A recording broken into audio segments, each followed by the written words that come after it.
certainly think that they help the situation out. I think that everybody needs to operate on an even playing field. And in some cases, these tomato tires and some of these other products that come into this country. I mean, tires are being produced all over the world, from Sri Lanka to Vietnam, to Czech Republic. And if we continue to allow those companies that don't pay larger tariffs or fair tariffs to make an even playing field, I think that we're going to continue to see a downgrade in product quality. I believe that it's a double-edged sword.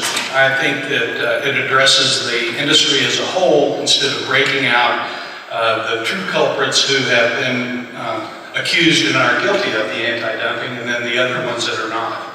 I think that if it applies to all groups across the board and we completely eliminate the third-tier manufacturers, what we could see in short order would be minor shortages, which could drive up the prices, which could affect the profitability at the dealer level, and also affect possibly the end users. It would be good for the manufacturers, but certainly the ones that don't dump, but as far as for the rest of them, it would be devastating, and we will see an increase in prices.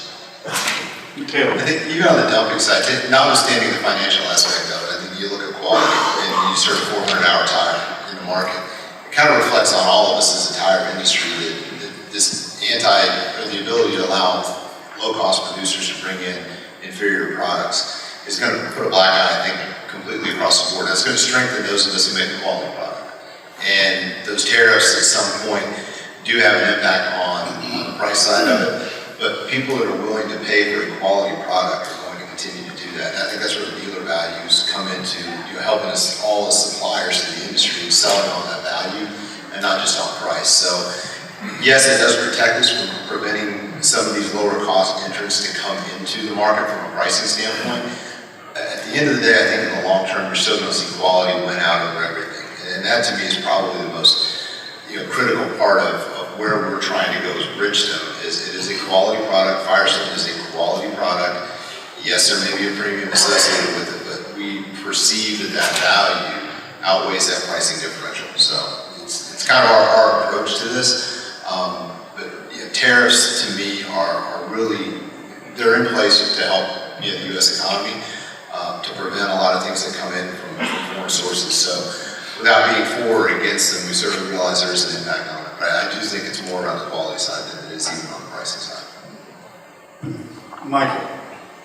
Of course, I look at it a little differently. Personally, tariffs, bottom line, we're a free economy, so we should act as such. Really, let the market be competitive, let that free hand move it. Companies will succeed. If you have a quality product, as we do, we can go to the market, we can compete. Let it be, okay? Work on your production, work on your efficiencies, work on your quality, let the market be free-handed, open. Tariffs have nothing to do, it won't help the end user. It'll create an artificial market, okay? It's subsidized by various entities at that point.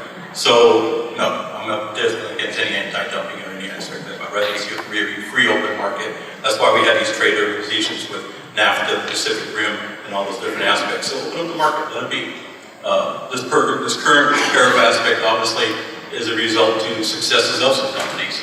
So, and I think you'll see that the outcome of that will be very transparent, very thin, and those companies will be vindicated.